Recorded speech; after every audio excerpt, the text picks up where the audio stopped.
In the days when the judges were no more, and Israel had become a kingdom, the people had placed their hope in a man named Saul. He stood taller than the rest, handsome and strong, a warrior from the tribe of Benjamin. But Saul's heart had begun to drift. He obeyed selectively, feared the people more than he feared the Lord, and failed to carry out the commands given through the prophet Samuel. And so, the word of the Lord came to Samuel in sorrow. How long will you mourn for Saul, seeing I have rejected him from reigning over Israel? Fill your horn with oil and go. I am sending you to Jesse the Bethlehemite, for I have provided myself a king among his sons. 1 Samuel 16 verse 1. Samuel was afraid. Saul was still alive, still on the throne. But he obeyed, for he feared the Lord more. When he arrived in Bethlehem, the elders trembled at his coming. But Samuel assured them he came in peace. He asked Jesse to bring forth his sons to a sacrifice, for among them God would choose his king. The firstborn, Eliab, was tall and strong. Samuel thought, surely this is the Lord's anointed. But God corrected him, do not look at his appearance or at his physical stature, because I have refused him. For the Lord does not see as man sees. For man looks at the outward appearance, but the Lord looks at the heart. 1 Samuel 16 verse 7. One by one, Jesse's sons were brought before Samuel, Abinadab, Shammah, and 4 more. But the Lord said no to each of them. Samuel asked, are all your sons here? Jesse replied, there remains yet the youngest, and there he is, keeping the sheep. And so they sent for him. The boy came in from the fields, smelling of grass and wind. His cheeks still held the color of youth. His hands were rough from protecting sheep. His name was David. And the Lord said, arise, anoint him, for this is the one. 1 Samuel 16 verse 12. So Samuel took the horn of oil and anointed David in the presence of his brothers. And the Spirit of the Lord came upon David from that day forward. 1 Samuel 16 verse 13. David was anointed, but not yet appointed. God had chosen him, but the throne would come later. Soon after, the Spirit of the Lord departed from Saul, and a distressing spirit troubled him. His servants sought relief. Let a skilled harpist be brought to soothe the king. One said, I have seen a son of Jesse who plays skillfully, who is brave, prudent in speech, and the Lord is with him. And so Saul sent for David. The boy came with harp in hand, carrying bread, wine, and a young goat. Whenever the king was tormented, David would play, and Saul was refreshed and well, and the distressing spirit would depart from him. 1 Samuel 16 verse 23. David, the anointed one, now served the very king whose crown he would one day wear. But he did not boast. He did not push forward. He simply played and waited. War came again. The Philistines gathered their armies at Soko, and Saul assembled the men of Israel. The 2 armies stood on opposing hills, a valley between them. Then stepped forth a warrior unlike any other, Goliath of Gath, a giant more than 9 feet tall. His armor gleamed like fire. His voice echoed like thunder. Choose a man for yourselves, and let him come down to me. If he is able to fight and kill me, we will be your servants. But if I prevail against him and kill him, you shall be our servants. I defy the armies of Israel this day. Give me a man, that we may fight together. 1 Samuel 17 verses 8 to 10. For 40 days Goliath came forward, morning and evening, taunting, challenging, and for 40 days no one answered. Even Saul, Israel's tallest and strongest, said nothing. Meanwhile, in Bethlehem, Jesse sent David to deliver food to his older brothers at the battlefield. David rose early, left the sheep with a keeper, and traveled to the front lines. He arrived just in time to hear Goliath's voice roll across the valley again. And David asked, who is this uncircumcised Philistine, that he should defy the armies of the living God? 1 Samuel 17 verse 26. His brothers scolded him, but David would not be silenced. His words were reported to Saul, and the king summoned him. David said to Saul, let no man's heart fail because of him. Your servant will go and fight with this Philistine. 1 Samuel 17 verse 32. Saul answered, you are but a youth. But David replied, your servant has killed both lion and bear, and this uncircumcised Philistine will be like one of them. The Lord who delivered me from the paw of the lion and the paw of the bear, he will deliver me from the hand of this Philistine. 1 Samuel 17 verses 36 to 37. Saul said, "Go, and the Lord be with you." Saul offered his armor, but did not fit. David left it behind and went down to the brook. He chose 5 smooth stones, and with only his sling and staff, he stepped into the valley. David returned from the battlefield, still holding the head of the giant. All eyes were on him. His name, once known only among sheep and shepherds, was now on the lips of a nation. When Saul saw David go out against the Philistine, he said to Abner, the commander of the army, "Abner, whose son is this youth?" 1 Samuel 17 verse 55. David replied simply, "I am the son of your servant Jesse, the Bethlehemite." 1 Samuel 17 verse 58. Saul took David into his house. He would not let him return home. But it wasn't just Saul who noticed him. His son Jonathan, a mighty warrior himself, looked at David with admiration and something deeper. The scripture says, "The soul of Jonathan was knit to the soul of David, and Jonathan loved him as his own soul." 1 Samuel 18 verse 1. Jonathan made a covenant with David. He stripped himself of his robe and gave it to him, along with his sword, his bow, and his belt. In giving David these things, Jonathan was symbolically laying down his royal claim. He, the son of the king, recognized God's hand on David, and he honored it. And David went out wherever Saul sent him and behaved wisely. 1 Samuel 18 verse 5. The people loved him, the soldiers respected him, and the Lord was with him. Then the women sang as they danced, and said, "Saul has slain his thousands, and David his 10,000s." 1 Samuel 18 verse 7.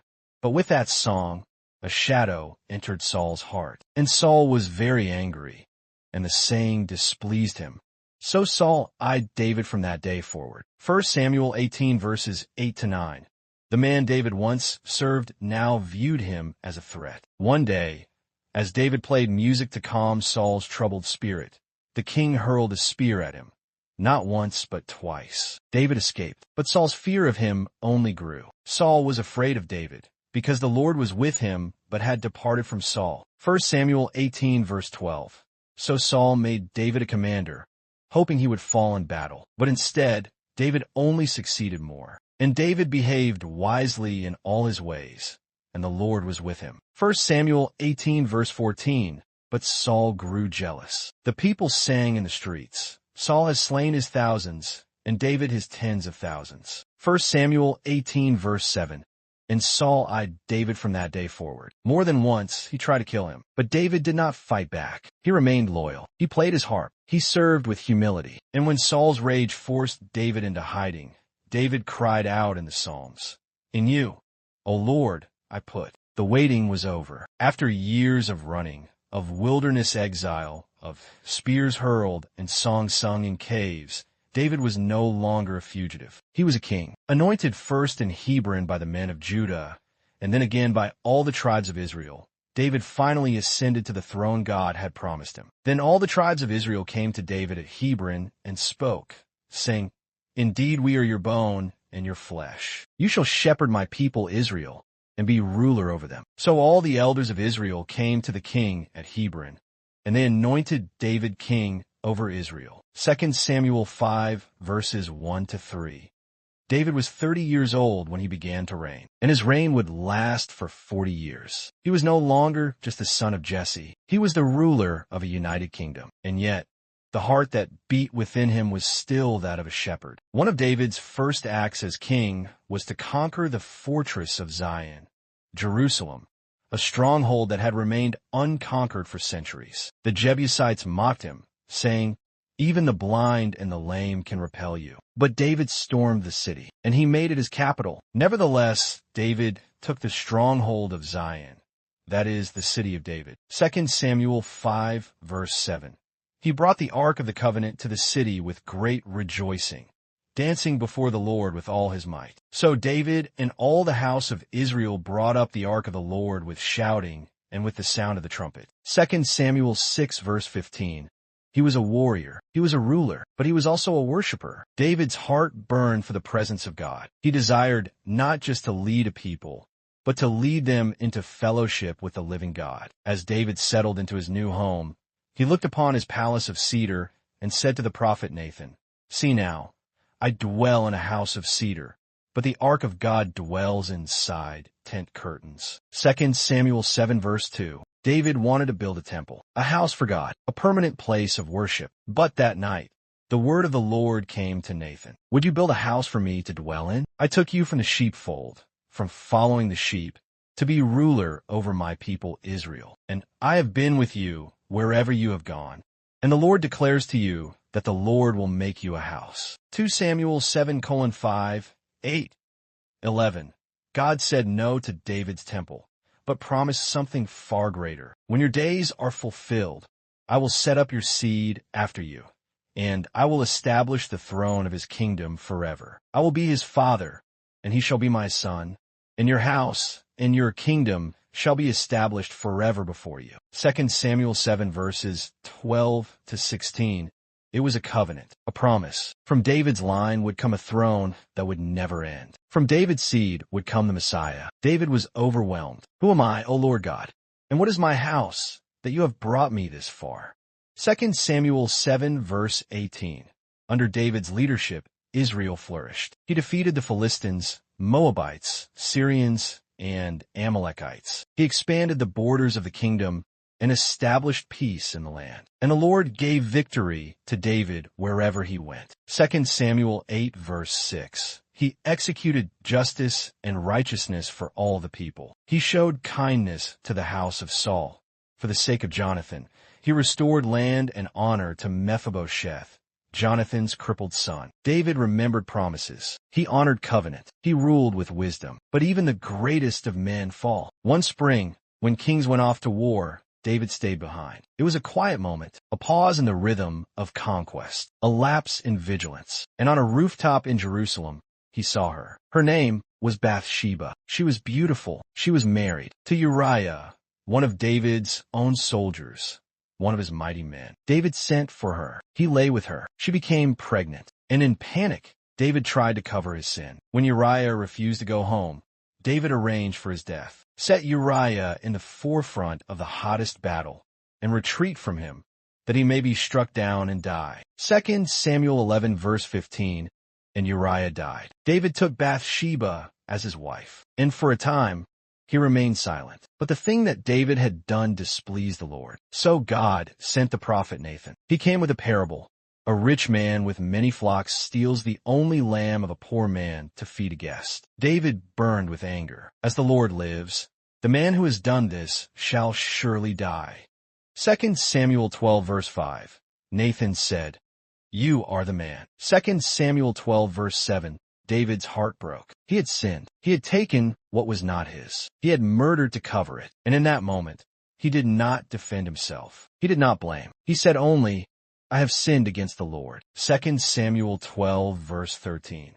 And from that grief, he wrote, Have mercy upon me, O God, according to your loving kindness. Wash me thoroughly from my iniquity, and cleanse me from my sin. Create in me a clean heart, O God, and renew a steadfast spirit within me. Psalm 51:1, 2, 10. God forgave David. But consequences remained. The child born to Bathsheba died, and turmoil entered David's house. His son Amnon violated his half-sister Tamar. Another son, Absalom, murdered Amnon. And eventually, Absalom led a rebellion against his father. David fled his own city, barefoot and weeping. But you, O Lord, are a shield for me, my glory and the one who lifts up my head. Psalm 3 verse 3. David was a broken man, but he was still God's man, and God restored him.